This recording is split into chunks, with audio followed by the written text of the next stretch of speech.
Okay, I'm going to try to explain the recent counterexample to the Caratheodory conjecture in a way which I hope is digestible to someone with a little bit of a background in differential geometry. This was communicated to me by Levitt, and he said that this is a document created with the help of some anthropic AI and also his colleague John Paul Smith. So they sent this to me after a brief conversation on social media in which I challenged AI to prove something in geometrical analysis. And Levitt asked me what conjecture I was interested in, and I said the Caratheodory conjecture. I like this conjecture because it's very easy to state. Obviously, it's very hard to prove, and it's very unclear by looking at the proof or by looking at the problem what method of math you need to use to solve it. Like, it kind of has a very classical Gauss geometry type flavor, embedded surfaces and that kind of thing. Also has a convex geometry flavor, also has kind of a complex analysis flavor if you look at it, but also it's very topological. And so it's an interesting problem because it wasn't clear for many years what the best method of resolving it would be. So I'll state the problem very briefly. It's actually easy to write down. That's, like I said, one of my favorite things about it. And that is you have a two-dimensional surface in R3, and you assume that it's convex, it's compact, no boundary. Then the conjecture, and you have to have, well, enough smoothness to make sense of the curvature. The conjecture is there exist at least two umbilical points.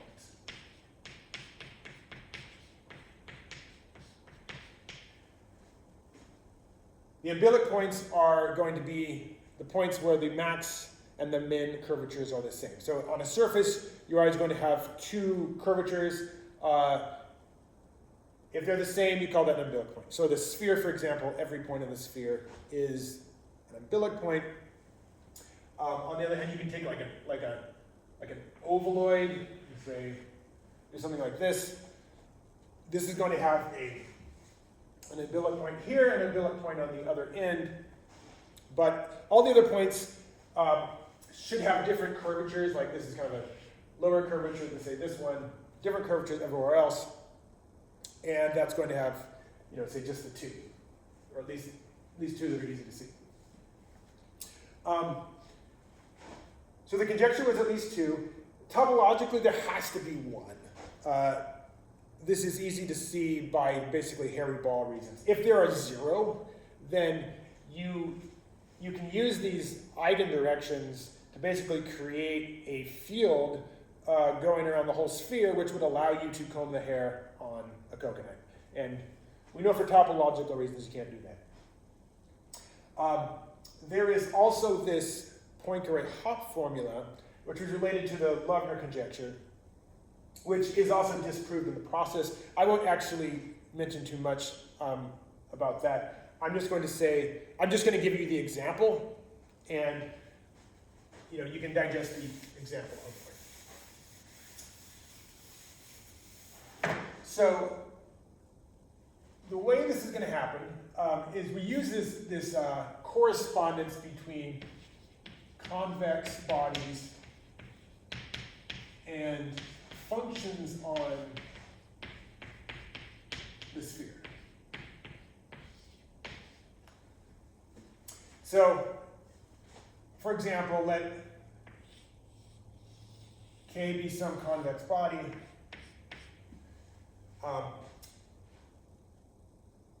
Start with the convex body K, and then you can define a function h of u. So u is then a unit vector is equal to the max of inner product of x and u over all the x in your convex body. So I pick a unit vector, then, say this is my unit vector, then I'm going to go and I'm just going to kind of go find the extreme point which matches that unit vector on the convex body, and that's going to give me the value of this function. Right? So any convex body K, I get a function on the sphere. I can go backwards. So I can go backwards by saying, if H satisfies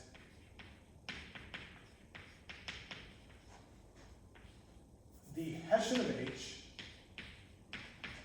plus the function H times the metric. So the G is the metric on the sphere.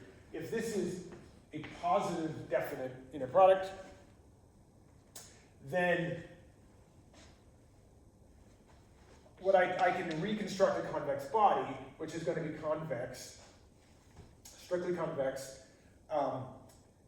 and it's going to be given by K equals X, such that X dot U is less than H of U for all U in the sphere. And what this is, it's basically just an intersection of infinitely many half spaces, right? So each one of these conditions is just, you're taking a unit vector, you're taking everything on this side of it, you take another unit vector, you're taking everything on this side of it, and so you take infinitely many of these intersections, you get a convex body. Okay, so if this is, you want this to be true, this is actually going to give you this tensor here. We're going to focus on that next. So what we're going to do is we're going to be able to move the problem to a problem just on spheres. So we don't actually have to try to write down exactly what the convex body is.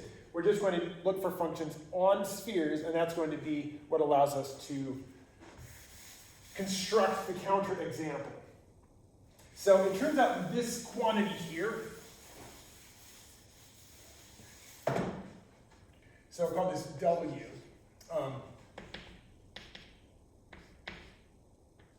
So it's the Hessian of H plus H times G. This is it's a two-form, it's a 0-2 tensor on the tangent space to S2, right? So it's on, so of a unit vector to S2. Now there's an identification. So you have the Gauss map is going to identify. So when you do this construction, you have K and then you have your sphere. When you do this construction, you're sending a point. The Gauss map here is sending a point on K, on the boundary of K, I guess, on your surface sigma, to the point with the same normal. That's what the Gauss map does. And so the tangent space here and the tangent space here are the same. So we can always identify the tangent space at a point in the surface with the tangent space at the corresponding point of the Gauss map. So this is obviously a diffeomorphism from our convex hypersurface to the sphere. And so this also gives you a tensor on this tangent space too. Now, it's not the second fundamental form, but it's the inverse of the second fundamental form. So you know that 2 is, the second fundamental form is a 2 tensor on this tangent space. It's obtained by taking the shape operator and then pairing with the metric, right? So you do some indexing where you take the shape operator and you get the second fundamental form. Now, if you take the inverse shape operator, so the shape operator goes from the tangent space to the tangent space, and you do the same thing, you get the inverse, you get basically W on here. So the point of all this is that the point here is umbilic. So a point P on the surface is umbilic. if and only if we go over to the sphere on the image of the Gauss map, W is a multiple of the metric. Right? So this is, which basically means that the Hessian of the function h has to be a multiple of the metric. So as long as the Hessian is not a multiple of the metric, the surface is not umbilic. Right? So from this information, so this thing here, we can see what our goal has to be. And so the goal is to construct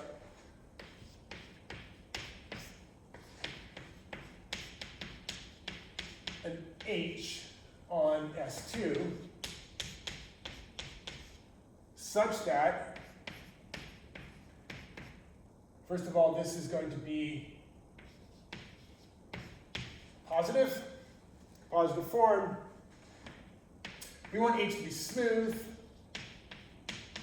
and we want this to be as a multiple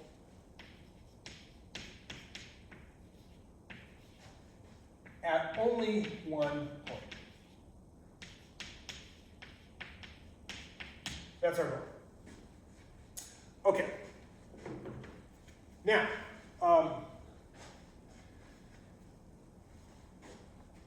we're going to do this using stereographic coordinates.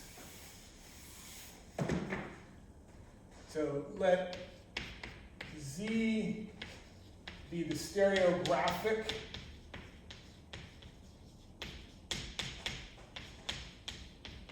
coordinates from the South Pole. So minus E3, this is the South Pole. You use stereographic coordinates. So, you know, you're taking lines and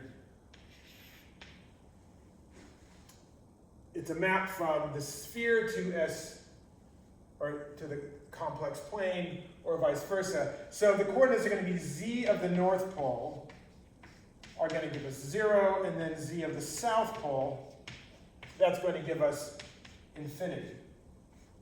So these are our coordinates, and we're going to use these coordinates to construct our function h. Now, one more note we have to use, that we can construct this function. So h, this is a coordinate-dependent function. It's going to be a h twiddle of z. This is called a Monet function. And so I'm just treating z like the coordinate.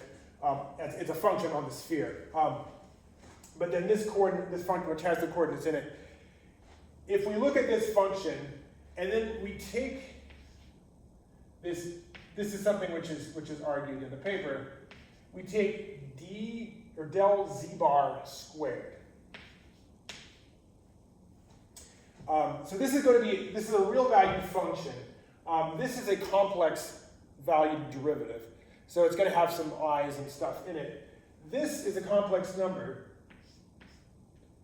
And this is going to be equal to it's going to be equal to the trace part, or the trace-free part of this tensor W.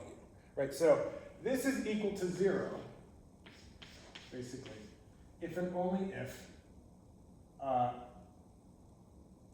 surface is umbilic. So this thing, or the Hessian has a multiple, or is multiple of the identity.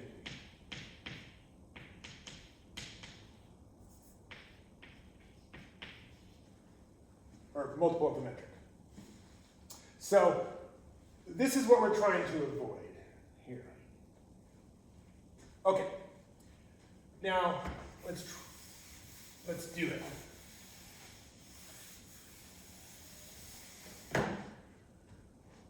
So H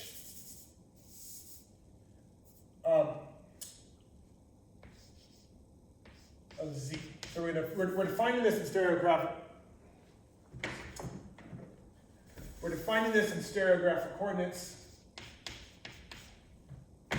h of z is equal to, so I'm going to put this function, which is going to be a radial function. So the first part is all radial. The exponential of minus chi times the radius over z. And then we're going to multiply it by p of lambda over z bar. And then we're going to add c. So, first of all, we're going to explain these things in the order in which we choose them. P is going to be periodic, smooth, and I'll tell you more things about P as we choose it.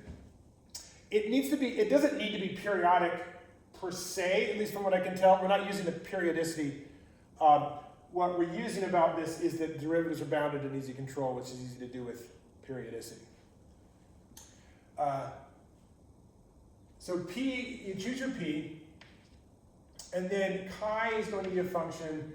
It's a bump function, so it's going from the non-negative real numbers into the real numbers. And it's going to be, the shape is going to be, it starts out at 0 at the value 1, and then it's going to get to some positive value, then it's going to descend smoothly to 0, and then it's going to be 0 forever on out. So it's 0 in a neighborhood of infinity, and it's 1 in a neighborhood of 0, basically. Then once we've chosen this, and we've chosen P, we're going to choose lambda, which is TBD, and you'll see why we need it to have some properties, but this is just a large real number. And then after we've chosen that, we choose C. And I can tell you right now why we choose C after we chose everything. This is going to be our function H. It's going to end up being smooth, and so this is just going to be like this business here is just going to be like some smooth Hessian, and so we want to our goal is to make at the end the Hessian of H plus H times G non-negative, and so by multiplying this by just a large C, we're going to fix that. So after we've kind of built all this business, we can just add a constant to make this strictly convex. Okay, so about this function, first thing we're going to argue is that this function is smooth on the sphere. So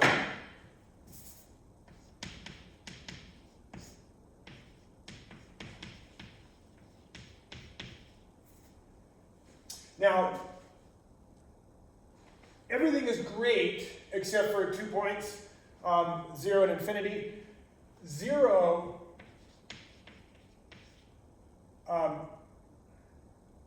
this is basically e to the minus 1 over z times a periodic function evaluated on 1 over z bar, or lambda over z bar. So this stuff is going to be kind of very predictably bounded. All the derivatives are polynomials of 1 over z bar. And this is going to kill everything. So if you've dealt with smooth bump functions, you know how this works.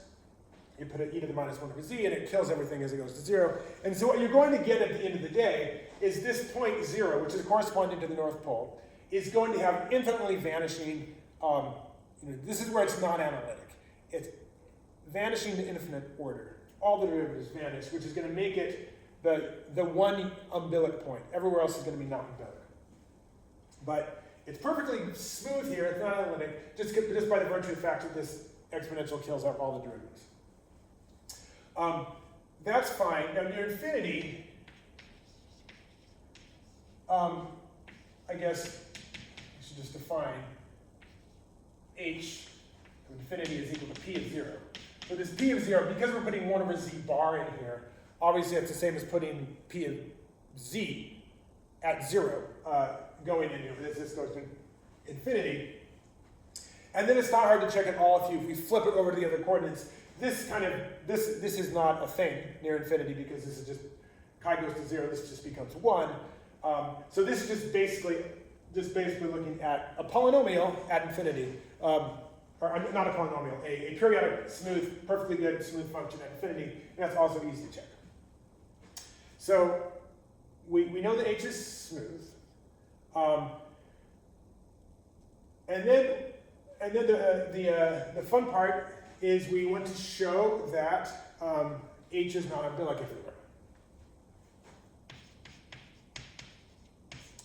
Basic, and like I said earlier, we take dz bar squared of H twiddle, which is equal H multiplied by 1 plus z squared, which is just going to kill this factor here.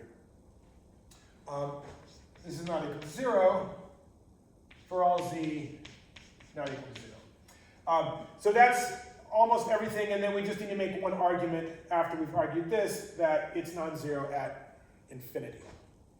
Or this is not umbilic infinity. And that's actually not hard to do. I won't make it explicitly, but you'll look and you'll see this is just kind of like, I don't want to say a random function, but it's kind of a generic looking, kind of generic appearing function that it's not going to have a symmetric or a Hessian which is a multiple of the identity. It's just kind of a funky looking function. And so that's going to be fine at infinity. We just need to check that this is not equal to 0 for all z in the plane, except for 0. Okay, so to do this, what I'm going to do here is I'm going to write down this function here. I'll leave this R of R times P of lambda over z bar. So this R, this is written like this, R squared e to the minus var phi of R. So I've already kind of factored this out. This is actually going to be gone anyways. So this is going to be something which is easy to compute. It's going to have a log near 0. And it's just going to go to 0 near infinity. If I write it in this form, this computation turns out to be something tractable. So in this situation, we compute this, and we get,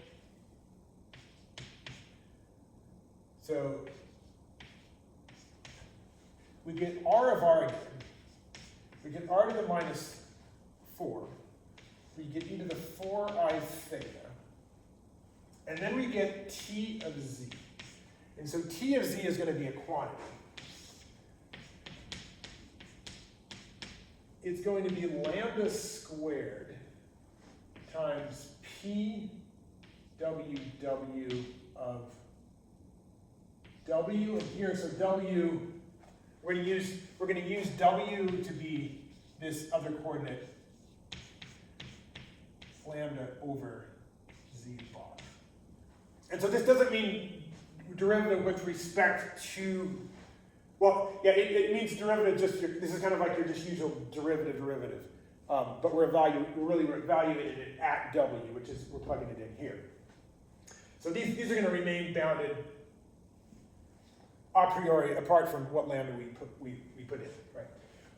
So it's lambda squared times this, plus lambda times the quantity A of R, times e to the minus I theta, P, W, evaluated at W, and then plus just no lambda, B of R, e to the minus 2 I theta, and then P of W. Now it's easy to see kind of why this happens. It's just, you have two derivatives here. You're hitting this function, you have like you're hitting this function, which is a function just purely of R, and then a function which has lambda in it, a scaling by lambda in it. And if you hit this with two derivatives, the one that you hit twice is going to have two lambdas coming out by the chain rule. The one that you hit, when you hit this R function twice, it's not going to have any lambdas. That's this term. And then in the middle, you hit this once and you hit the other one once. Just by the Leibniz rule, you're getting this sort of a quantity. Now this is where the lambda comes in, because what we're going to do is we're going to find a function p such that this quantity is not 0.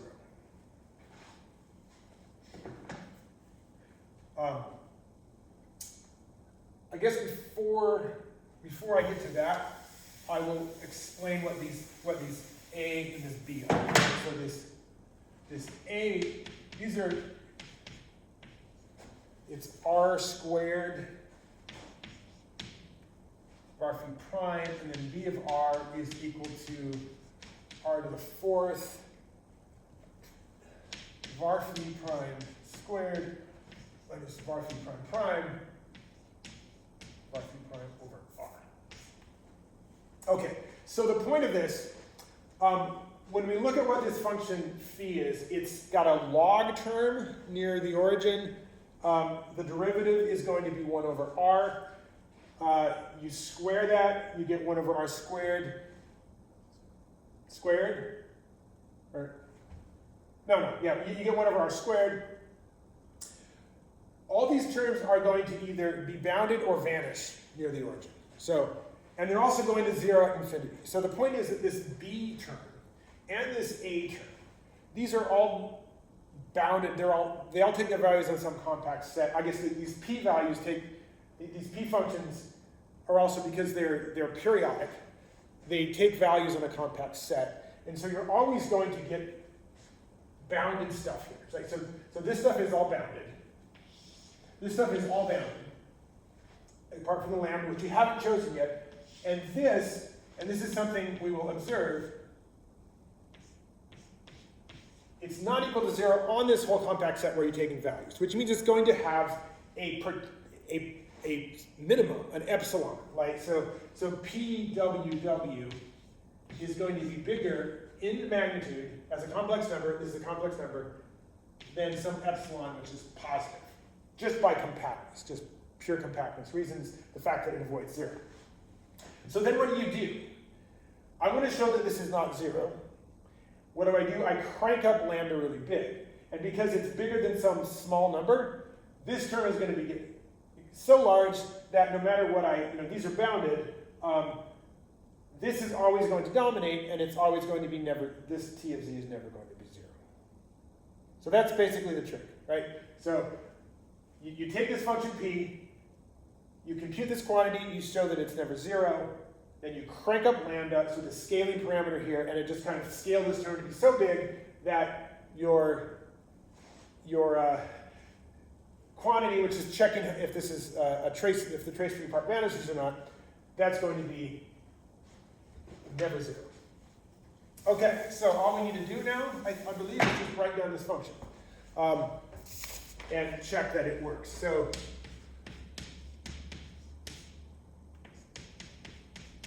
we're going to write this in 2 variables. So again, I said it's just a periodic function of two variables, doubly periodic. And it's not like, there's not any special number theory going on or anything. Like, I'm sure I could perturb these just a little bit. And I would, I'd get a different epsilon or something. But it's just a doubly periodic function. It's defined on, like a square. So you can compute these values, and these are computed. And the paper came up with something like lambda needs to be 34 or bigger.